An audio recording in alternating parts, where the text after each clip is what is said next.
پی جا ایام کی تلخی کو بھی ہنس کے ناصر، غم کو سہنے میں بھی قدرت نے مزہ رکھا۔ اس میں بھی ایک مزہ ہے، جیسے جواب دینے میں مزہ ہے، چپ رہنے اور سہنے اپنے لہو کے گھونٹ پی، زخم پہ زخم کھا کے جیت، آہ نہ کر لبوں کو سی، عشق ہے دل لگی نہیں، سینے پہ تیر کھائے جا، آگے قدم بڑھائے جا، یعنی زبان حال سے کہہ دے کہ ہاں ستائش۔ وَاصْبِرْ عَلَىٰ کا میں نے ترجمہ کیا، اعلیٰ، یہ اعلیٰ کا ترجمہ ہے۔ اگر آپ یہ نہیں کر رہے ہو تو میرا تمہارا سادی شاگردی کا کوئی تعلق ہے۔ آپ اس ماحول سے آپ بچے ہیں، ماحول سے متاثر تو ہر آدمی ہوتا ہے، کیوں نہیں ہوتا؟ اس لیے بلایا ہے کہ اللہ کرے عندلیب کرے مل کے آہوزاریاں، تو پکار ہائے گل میں پکاروں ہائے دل۔ مد مقابل کو لگا رہا وَاصْبِرْ عَلَىٰ مَا يَقُولُونَ، ماں جو کچھ کہوں، جو کچھ کہیں، دیکھو وَاهْجُرْهُمْ هَجْرًا جَمِيلًا، ہجرن جمیلا، ہجرن جمیل کا کیا مطلب ہے؟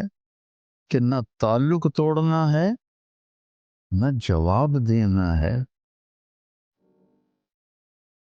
اور نہ منہ موڑنا ہے، تھوڑا فاصلہ رکھو۔ یہ نبی کی دعوت کے آداب بتا رہا، نبی والی دعوت، نبی والی محنت، تم کے قریب جتنا ہوتے جاؤ گے اتنا تھوڑی سی زندگی میں زیادہ کما لو۔ آپ تشریف فرما تھے کوہ صفا پر تو ابو جہل گزرا، آپ کو دیکھ کے گالیاں دینے لگا، آپ بیٹھے ہوئے تھے، کچھ آپ چپ بیٹھے رہے، نے پھر اور گالیاں دی، آپ چپ بیٹھے، اس نے اور گالیاں دی، آپ چپ بیٹھے رہے، پھر اس نے ڈنڈا ہاتھ میں تھا، آپ کے سر پہ مارا، کمر پہ مارا، آپ خاموشی سے پٹتے رہے۔ نبی میں اتنی طاقت ہوتی ہے کہ رکانا جیسے کو اٹھا کے پھینک دیا تھا تو ابو جہل کیا تھا،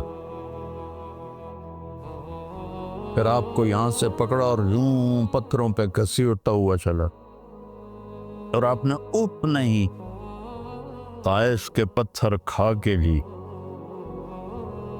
آپ کہیں لا ان شئت اطبق علیہم الاخشبین۔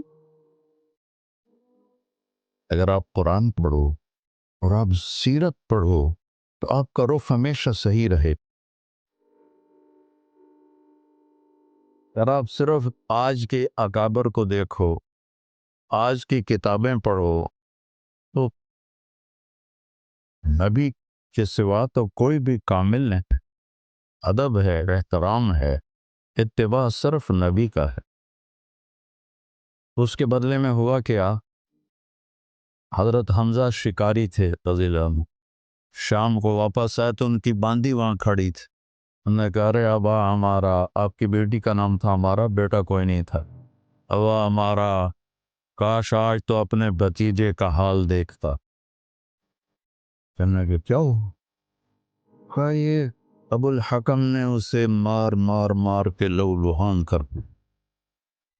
ان کے ہاتھ میں وہ کمان تھی، کمان بھی لکڑی کی نہیں تھی، لوہے کی تھی، تو سیدھے غصے سے پہنچے حرم میں، آگے نادیہ میں بیٹھے ہوئے تھے قریش، کہنے لگے تو نے میرے بھتیجے کو اکیلا سمجھا ہوا ہے، اور اس زور سے ماری کمان، اس کے سر پر خون نکلنے لگا، تو اس کے قبیلے کے لوگ اٹھے پکڑنے کے لیے، کہا چھوڑ دو چھوڑ دو چھوڑ دو، کچھ نہ کہو کچھ نہ کہو، یہی تو محمد چاہتا ہے کہ ہم آپس میں لڑ پڑیں۔ کہنے لگا میں بھی آج محمد کا کلمہ پڑھتا ہوں۔ اب کہنے کہ جب میں گھر گیا تو آج شیطان نے مجھے پکڑا، یہ تو نے کیا کیا، باپ دادا کا دین چھوڑ دیا۔ چونکہ وہ جوش میں کلمہ پڑھا اور حمیت میں رشتے کی، تو اب شیطان کا بھتیجے کا کلمہ پڑھ لیا، آبا و اجداد کا کلمہ چھوڑ دیا، اور ساری رات مجھے نیند نہیں آئی۔ صبح میں گیا، میں کہا یا رسول اللہ، میں نے رات کلمہ پڑھا ہے پر میرا دل نہیں ٹک رہا۔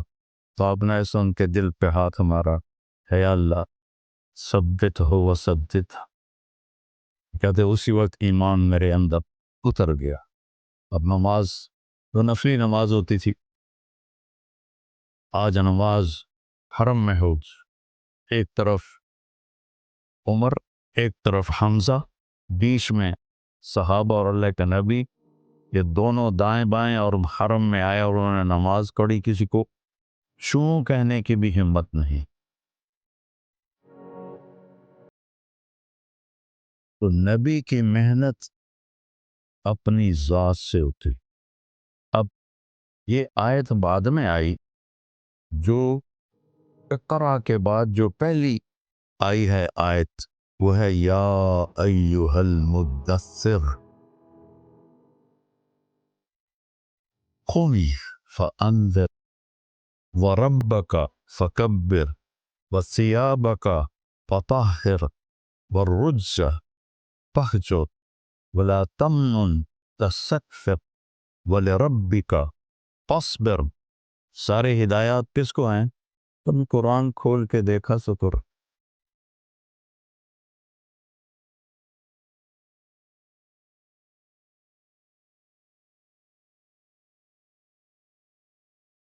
مدثر کہتے ہیں چادر میں لپٹا ہوا، مزمل بھی کہتے ہیں چادر میں لپٹا ہوا، تو پھر یہ دو الگ لفظ کیوں ہیں؟ عربی کوئی عجب زبان ہے،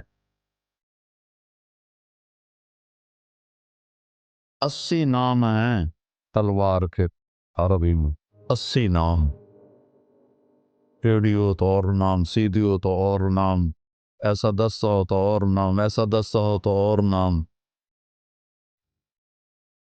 جو رات کو سویا ہوا ہو چادر میں اس کو مزمل کہتے، جو دن میں سویا ہوا ہو اسے مدثر کہتے۔ جب تہجد میں اٹھانا تھا تو یا ایہا المزمل، جب دعوت کے لیے اٹھانا تھا تو یا ایہا المدثر قم فانذر وربک فکبر۔ یہ قرآن کی واحد آیت ہے جو ادھر سے اور ادھر سے ایک طرح ہے۔ وَرَبَّكَ فَكَبِّرْ، اس کو الٹا کر کے پڑھو تو وَرَبَّكَ فَكَبِّرْ بنتا، یہ ایک ہی آیت ہے پورے قرآن۔ یہ اللہ نے اس کو کیوں اس طرح کیا ہے وَرَبَّكَ فَكَبِّرْ وَرَبَّكَ فَكَبِّرْ، کہ اٹھتے بیٹھتے آتے جاتے پھرتے چلتے اپنے رب کے بول بول، اپنے رب کے بول بول۔ وَثِيَابَكَ فَطَهِّرْ، اپنے ظاہر کو بھی صاف ستھرا خوبصورت بنا۔